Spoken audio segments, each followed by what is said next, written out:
బేహద్దు పరం మహాశాంతి. బేహద్కే బేహద్దు పరం మహానాత్మలకు, జాగృతమైన దివ్యాత్మలకు, విశేషమైన పురుషార్థం చేస్తున్న శ్రేష్ఠాత్మలకు, ఆత్మిక పరివారంకు, ఆత్మిక సోదరి సోదరులకు, బాపూజీ దశరథ్ భాయ్ పటేల్ తెలుగు ఛానల్కు స్వాగతం. ఈరోజు మనము 782 లైవ్ ఎపిసోడ్లో మోక్షము గురించిన టాపిక్ 3వ భాగము తెలుసుకుందాము. విభిన్న వేదశాస్త్రాల్లో ఉన్నటువంటి అభిప్రాయాలు, మహాత్ములు ఋషులు వాళ్ళ యొక్క కథనం ప్రకారం మోక్షము, ముక్తి అంటే ఏమిటో, ఆత్మ కైవల్యము, దీని గురించినటువంటి వివరణ కూడా మనం చాలా తెలుసుకున్నాము. దాని యొక్క కంటిన్యూషన్. టాపిక్లోకి వెళ్ళే ముందు మనం కొన్ని సూక్తులు తెలుసుకుందాము. పరమ సద్గురు యొక్క సత్సంగత్యం లభించింది అంటే మన యొక్క కర్మ ఫలాలు అనగా చేసిన పుణ్యఖాత మనకు లభించినట్లే, గురువే మనకు వెతుక్కుంటూ వచ్చినట్లే, ఆ ఫలితాలను తినే సమయం వచ్చింది అని అనుకోవచ్చు. ఎందుకంటే ప్రభువు మనని ప్రాప్తినివ్వటానికే వచ్చి ఉన్నారు. ఆయన మనం చేసినటువంటి చెడు కర్మలకు దండించడు, అట్లా అని క్షమించడు కూడా. కర్మల యొక్క ఫలితాలను చూసి మరియు మనకిస్తారు. కాబట్టి మనము పరమాత్మ ఎడల ఆయనతో పాటు ఉంటే మన యొక్క సుఖ దుఃఖాలు అన్నిటికీ కూడా అతీతమైనటువంటి స్థితిని కలిగిస్తాడు. అన్నిటికీ ఇన్సాఫ్ చేస్తాడు. సుఖ దుఃఖాలు అనే బటన్ మన చేతిలోనే ఉంది. నువ్వే ఆపేసుకోవాలి, నువ్వే ఆన్ చేసుకోవాలి. ఏ వ్యక్తి అయితే తనను తాను ఈశ్వరుడికి దగ్గరగా ఉన్నాను అని ఫీల్ అవుతాడో అతడు అంతగా తన మానసిక భయం నుండి ముక్తుడవుతాడు. Next point, everyone thinks of changing the world but no one thinks of changing himself. ప్రతి ఒక్కరూ కూడా ప్రపంచాన్ని మార్చాలనే అనుకుంటూ ఉంటారు, కానీ స్వయం నేను మారాలి అనేటువంటి ఆలోచన చేయటం లేదు. స్వయం మారాలి అంటే మనని మనం తెలుసుకోవాలి. దీనికి ఒక చిన్న టిప్ అన్నమాట. The small excellent thought, open your I and close your I. అంటే నేను అనేటువంటి అహంకారం ఉంది చూడండి, దాన్ని క్లోజ్ చేస్తే మీ యొక్క త్రినేత్రం ఓపెన్ అవుతుంది. అప్పుడు మీకు మారగలుగుతారు, మిమ్మల్ని మీరు తెలుసుకోగలుగుతారు. ఈ చిన్న టిప్ ని సదా మీరు జ్ఞాపకం ఉంచుకోండి. చిన్న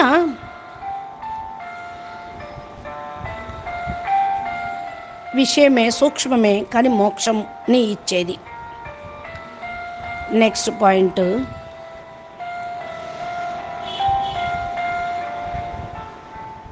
నీ యొక్క విషయాన్ని తెలుసుకోవాలి అంటే మన లోపల విచక్షణ జ్ఞానం కావాలి. చూడండి, కాకరకాయ చేదుగా ఉంటుంది కానీ అది ఒంటికి మంచిది. చక్కెర తియ్యగా ఉంటుంది కానీ ఒంటికి మంచిది కాదు. అలాగే మనతో కఠినంగా మాట్లాడేవారు, మన మంచిని కోరేవారు ఉంటారు. అంటే కఠినంగా మాట్లాడుతున్నారంటే వాళ్ళే మన మంచిని కోరుతున్నారేమో. మనతో తీయగా మాట్లాడేవారు మన చెడు కోరుతున్నారేమో. కొంచెం ఆలోచించండి. దీనికి ఒక చిన్న కథ చెప్తాము. ఎవరైనా మన్ని పట్టించుకోలేదు, మన మాటని తొలగించేశారు, తీసేశారు అంటే అది వాళ్ళ భావన మనం అర్థం చేసుకోలేదు అని. ఒక పిచ్చుక వర్షాకాలం రాబోతున్న ఆ తరుణంలో తన పిల్లలతో సహా గూడును కట్టుకొని సేఫ్గా ఉండాలని నది ఒడ్డుకు వెళ్ళింది. అక్కడ పెద్ద పెద్ద చెట్లు ఉన్నాయి 2.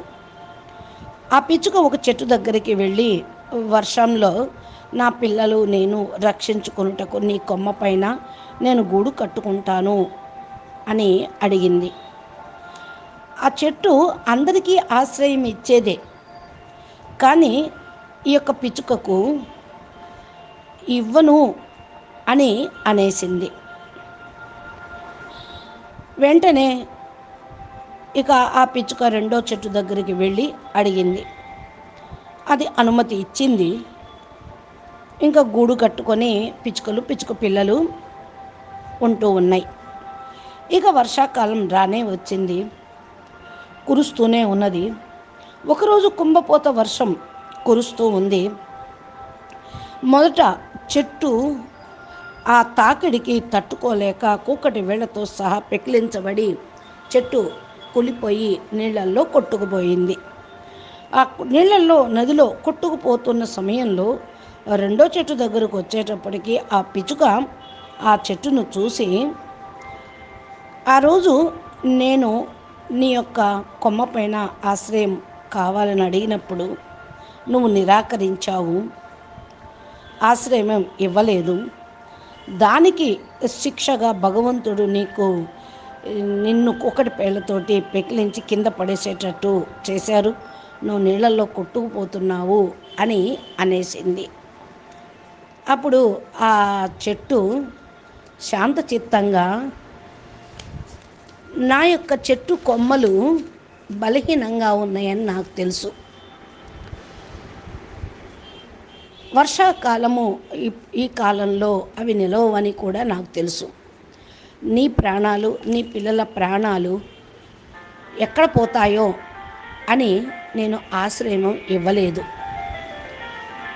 నేను ఇంతవరకు ఇలా ఎవరితోటి కఠినంగా వ్యవహరించలేదు, నన్ను క్షమించు అంటూ చెప్తూనే చెట్టు నీళ్ళల్లో కొట్టుకుపోయింది. ఇలాగే మనల్ని ఎవరన్నా తిరస్కరించారు అంటే వాళ్ళ కఠినత్వం వెనకాల కూడా మంచితనమే ఉంది. కఠినంగా మాట్లాడారు అంటే మన కళ్యాణం కోసమే, మన మంచి కోసమే అని భావించాలి కదా. తీయగా మాట్లాడినంత మాత్రాన వాళ్ళు మనకి మేలు చేస్తారని కాదు. దీంట్లో ఏదో మేలు ఉందని జరగబోయే విషయం ఎవరికి తెలుసు? అందుకని ఎవరు ఏ పరిస్థితిలో ఉంటారో మనకు తెలియదు.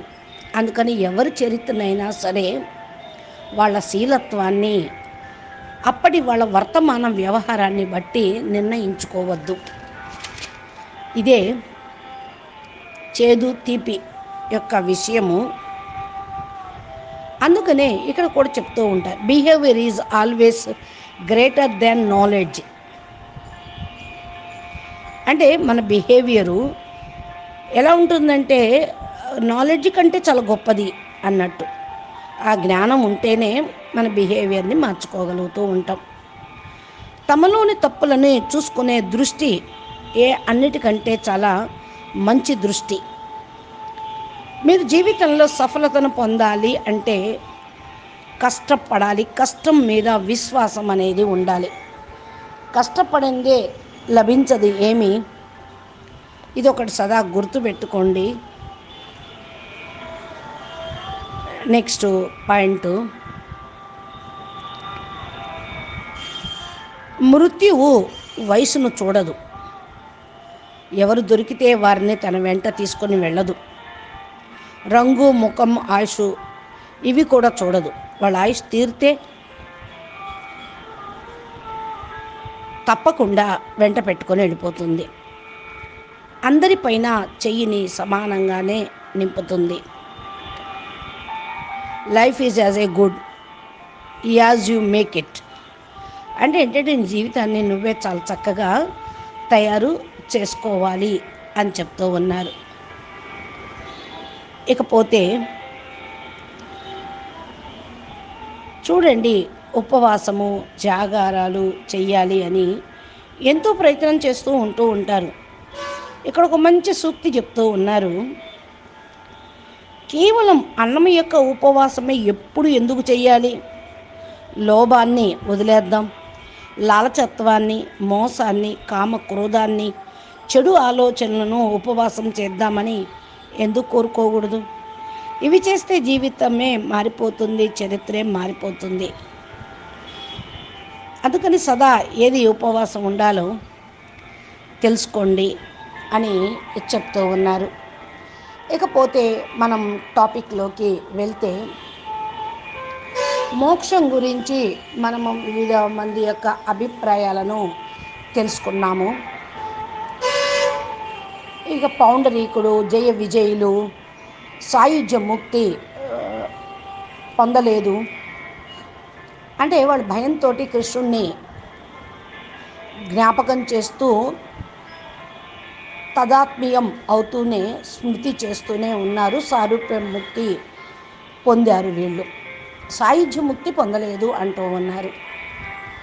అంటే ఎవరెంతగా లోతుగా అర్థం చేసుకుంటూ ఉంటారో, ఇలా రెండు రకాల ముక్తులు ఉన్నాయి, రెండిటికి పెద్ద తేడా ఏమీ లేదని, భక్తులు భగవంతుడి యొక్క స్వరూపాన్ని పొందుతారు అని మనం తెలుసుకుంటున్నాం. రెండిటికి భేదము కూడా లేదు అని అంటూ ఉన్నారు.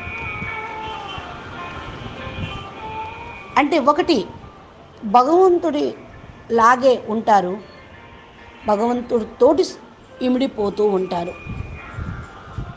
అప్పుడు భగవంతుడికి భక్తుడికి భేదం అనేది ఉండదు. ఇకపోతే సాయుధ్య ముక్తి. వేదాల యొక్క కథనం ప్రకారం నదులు యొక్క నీరు సముద్రంలో కలిసిపోయినప్పుడు, వదిలినప్పుడు దాని నామము రూపము కూడా అంతా మారిపోతూ ఉంటుంది, సముద్ర నీళ్లుగా అయిపోతూ ఉంటుంది. అదేవిధంగా సాధకుడు భగవంతునిలో లీనమైతే భగవత్ స్వరూపంగా అయిపోతారు అని కఠోపనిషత్తులో కూడా చెప్పారు. అయితే ఆత్మ యొక్క శక్తి అస్తిత్వము అలాగే ఉంటుంది. ఆత్మ మరియు పరమాత్మ ఏకత్వంలో ఉంటారు. ఆ సముద్రం నీరేది, నది నీరేది తెలియదు, మొత్తం సముద్రం అవుతుంది. ఆత్మ పరమాత్మలో లీనమైపోయినప్పుడు అంత పరమాత్మే అయిపోతారు, ఏకత్వం అవుతుంది. ఇక భేదము, భిన్నత్వం అనేది అక్కడ ఉండదు. ఈ విధంగా దీంట్లో కొంచెం ధ్రువుడి యొక్క వృత్తాంతం భాగవతంలో మనకి లభిస్తూ ఉంటుంది. దేవతలు అందరికీ కూడా భగవంతుడు చెప్తూ ఉన్నాడు, ఈ సమయంలో నాతో పాటు అభిన్న ధారణ సిద్ధిని పొందారు. ఆయన యొక్క ప్రాణాన్ని నిరోధించటంతో అందరి యొక్క ప్రాణాలు ఆగిపోతాయి. ఆయన ప్రాణం నిరోధిస్తే అందరి ప్రాణాలు ఆగిపోతాయి. అందుకని నేను బాలకుడి యొక్క తపస్సు నుండి ముక్తిని చేస్తాను, మీరందరూ వెళ్ళిపోండి అని విష్ణుమూర్తి దర్శనం ఇవ్వటానికి ప్రహ్లాదుడి దగ్గరికి, ధ్రువుడి దగ్గరికి వచ్చినప్పుడు ఈ మాటలు అనటం జరిగింది. ఇక్కడ బాలకుడు ధ్రువుడు యొక్క ఆత్మ పరమాత్మలో సమానం అయిపోయింది, అంటే సమాప్తం అయిపోతుంది అని దాన్ని తపస్సు అని అన్నాడు. ఆ తపస్సు యొక్క నివృత్తి చేయాల్సినటువంటి విషయం ఎందుకు చెప్తున్నారు అంటే, ఏకత్వము సాయుధ్య మోక్షంలో, కైవల్య మోక్షంలో ఆత్మ సమాప్తి కాదు, కానీ ఈ విధమైనటువంటి పరమతత్వంతో పాటు ఒక విధమైనటువంటి అభిన్న రూపంలో ఉన్న రెండిటి యొక్క అస్తిత్వము ఉంటుంది. ఏ విధంగా చంద్రుడు, వెన్నెల, నీళ్ళల్లో చంద్రుడు ప్రతిబింబం కనిపిస్తూ ఉన్నా నీళ్ళల్లో ఆయన ఏం కరిగిపోడు, ప్రతిబింబం కనిపిస్తూ ఉంటుంది. అంటే ఏంటంటే ఏకమయం అయిపోయారు. యోగులు కూడా ప్రకృతి ఐశ్వర్యం గురించి వర్ణన ఇలాగే చేస్తూ ఉంటారు. యోగం ద్వారా ప్రకృతి మరియు పురుషులు ఏకమైపోతారు. వాళ్ళ యొక్క స్థితి ఈశ్వరుడు యొక్క స్వరూపం అయిపోతుంది. శక్తి మరియు సౌవ్యగామం అనుసారంగా పూర్తిగా అనంత శక్తిలో శక్తి సత్తావాన్గా అయిపోతారు. అనంత లీల యొక్క అభినయం చేస్తూ ఉంటారు. పూర్ణత్వాన్ని పొందుతూ ఉంటారు, లేక ముక్తిని పొందుతూ ఉంటారు. అంటే దీనిలో అభినయం చేస్తున్నారని కాదు, పూర్తిగా ఏకమైపోతూ ఉంటారు. ఇప్పుడు చూడండి, మనం యాక్షన్ చూస్తూ ఉంటాం. తటస్థ రూపంలో కాదు, దాంట్లో లీనమైపోయి మమేకమై అదే దృష్టితో చూస్తూ ఉంటాం. లీలాతీతంలో అఖండ ఆనందం ఉంటుంది. లీలలో అనంత విచిత్రత కూడా ఉంటుంది. ఇదే పూర్ణత అంటారు. దీనిలో విశ్వము మరియు విశ్వాతీత్ అనేటువంటి అనుభవము ఉంటుంది. మిగతా 3 ముక్తి మార్గాలు ఏదైతే ఉన్నాయో, సారూప్యము, సాలోక్యము, సామీప్యము,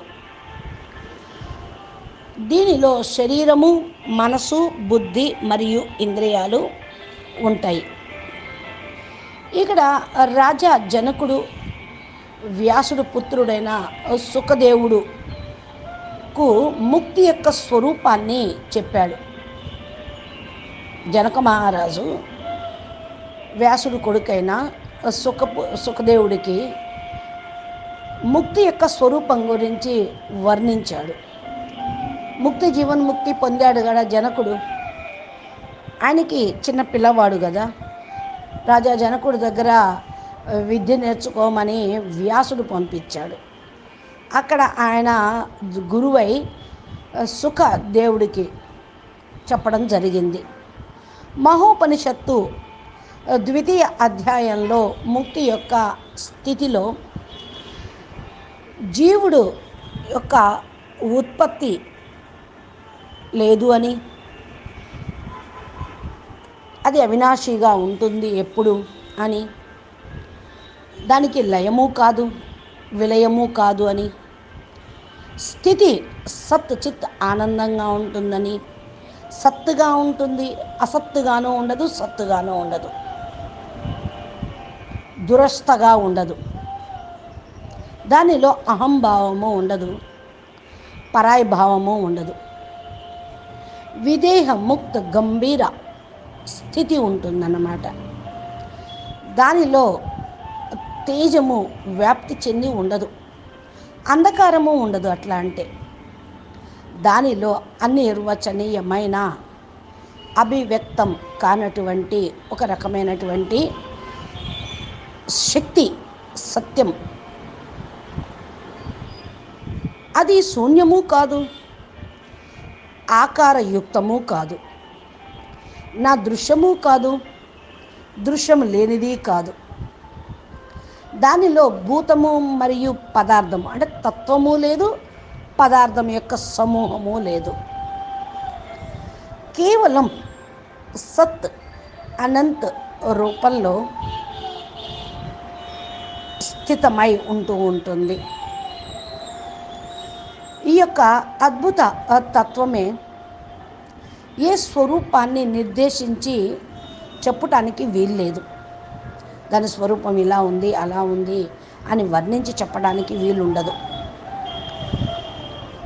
ఇది ఆది మధ్య అంతము లేనటువంటిది, సంకల్పమే లేనటువంటిది, సంకల్పహీనత అనేది ఉంటుంది అని. ఇక వ్యాసుడి యొక్క మతం అనుసారంగా, ఆయన అభిప్రాయం అనుసారంగా కైవల్యం మోక్షంలో మనసు మరియు ఇంద్రియాలు ఉండవు. ఇక జమిని ఋషి యొక్క అనుభవము ఆయన యొక్క సిద్ధాంతం అనుసారంగా దీనికి అది విపరీతంగా చెప్తూ ఉన్నారు. ముక్తి స్టేజ్లో మనసు లేక ఇంద్రియాలు ఉంటాయి అని. వ్యాసుడోనో ఇంద్రియాలు మనసు ఉండవని చెప్తున్నారు. జమిని ఋషి దానికి విపరీతంగా ఈ ముక్తి స్టేజ్లో మనసు మరియు ఇంద్రియాలు ఉంటాయి అని. ఈ రెండిటి యొక్క అభిప్రాయాల సమన్వయం చేస్తూ శంకరాచార్యుడు బ్రహ్మసూత్రాల యొక్క భాష్యంలో దీని గురించి స్పష్టంగా చెప్పారు. ఆత్మ సత్య సంకల్పము. ఏమని చెప్తున్నారు? ఆత్మే సత్య సంకల్పము.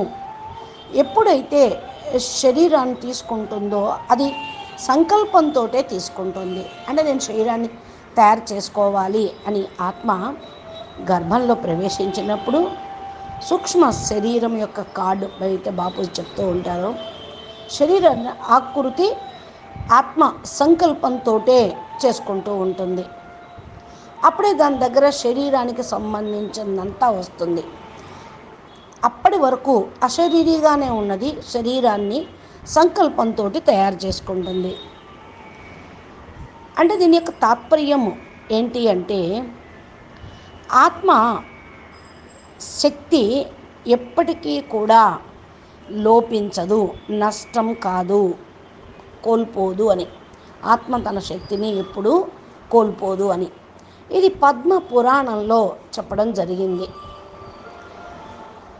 మహాముని శరీరం భగవంతుడిలో లీనమైపోతే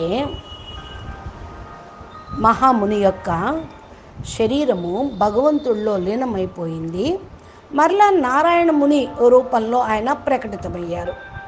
నరనారాయణులుగా మహాముని ఆయన ఇద్దరు ఋషులు అన్నమాట. నారాయణ మునిగా ఈయన ప్రకటితమయ్యారు అని ఈ విధంగా నరసింహ పురాణంలో కూడా చెప్పారు.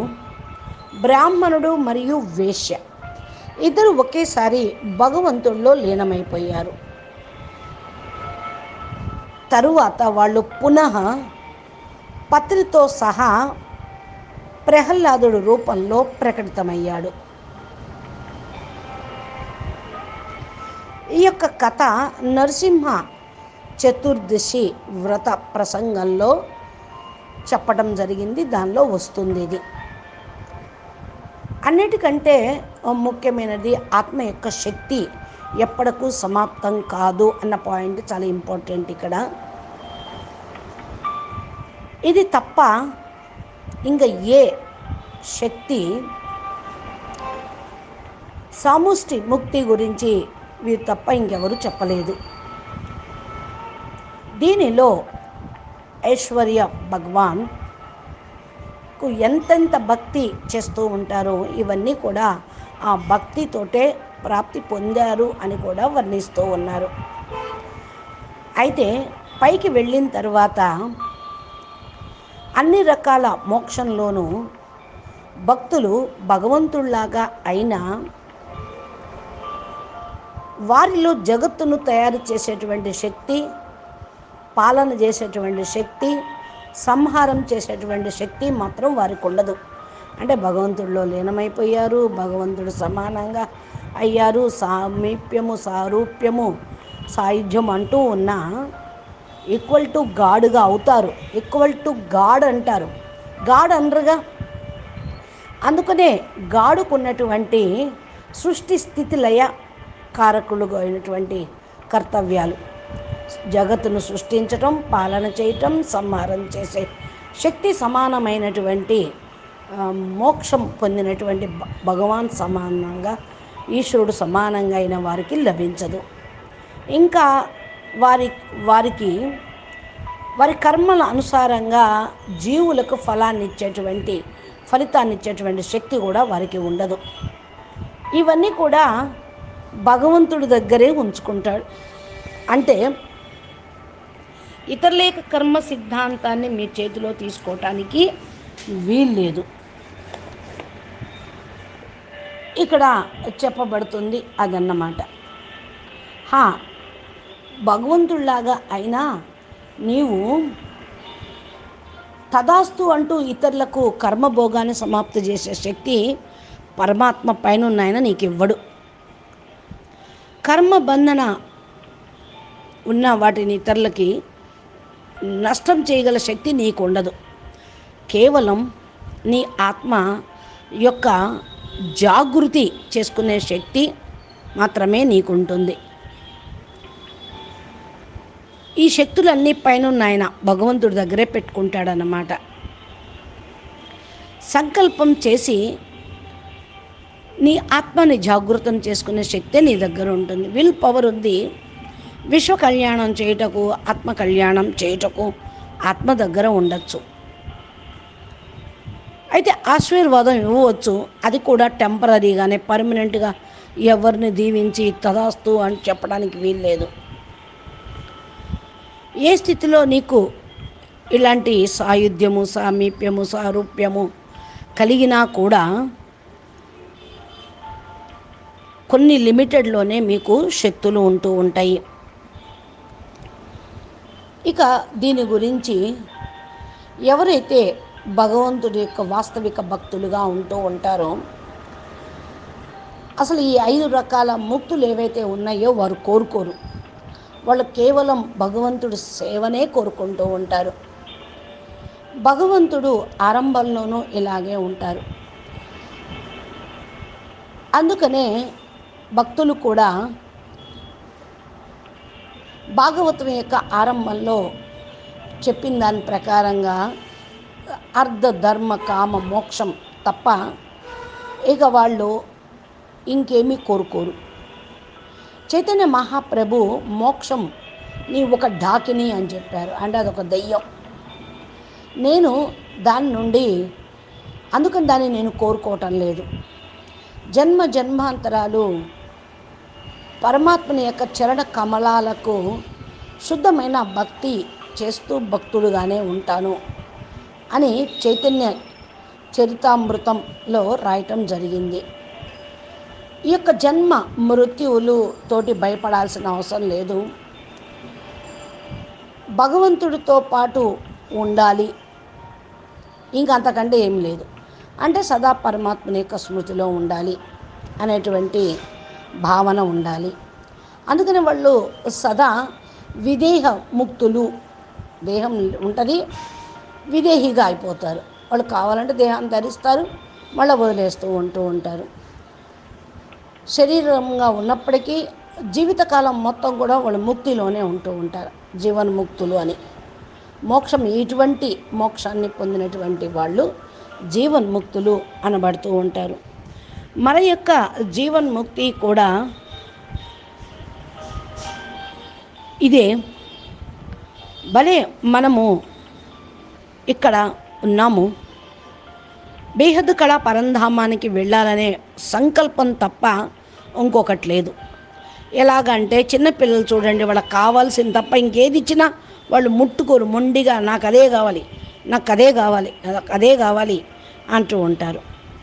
అలాగే మనం సంకల్పంలో కూడా పూర్తిగా బేహద్ కళా పరంధామానికి వెళ్ళాలి, బేహద్ కళా పరంధామ యొక్క పవర్ కావాలి అనేటువంటి దృఢ సంకల్పంలో మొండిగా ఉండాల్సిందే. ఒకవేళ బేహద్ పిల్లలు, ఎందుకంటే వాళ్ళు జీవన్ముక్తులు, శరీరము ఉంటుందా పోతుందా అనేటువంటి మీమాంస వాళ్ళకు ఉండదు. శరీరం వదిలినా కూడా పూర్తిగా బేహద్ కళా పరంధామము అనేటువంటి సంకల్పంలోనే శరీరం వదులుతారు. అందుకని మనం ఎప్పుడూ కూడా ఏక దిశలో సంకల్పం ఉండాలి, పవర్ఫుల్గా సంకల్పాల్లో నిలవాలి.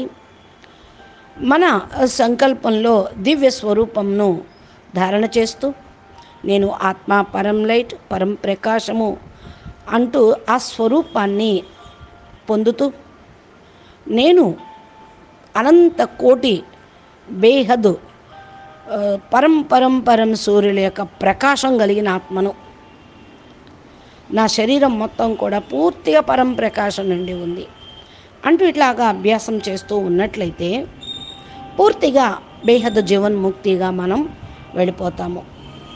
అచ్చా, పరం శాంతి. నమస్తే, ధన్యవాదాలు. बेहद के बेहद परम परम महाशांति है, महाशांति है, మహాశాంతి హై.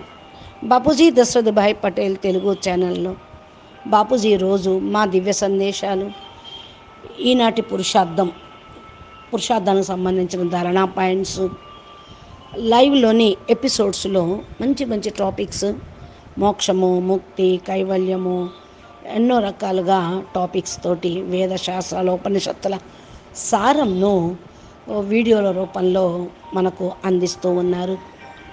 మీరు మా ఛానల్ని సబ్స్క్రైబ్ చేసి గంట సింబల్ని ప్రెస్ చేస్తే నోటిఫికేషన్ రూపంలో మీకు ఇవన్నీ లభిస్తాయి. నమస్తే, ధన్యవాదాలు. పరం మహా శాంతి.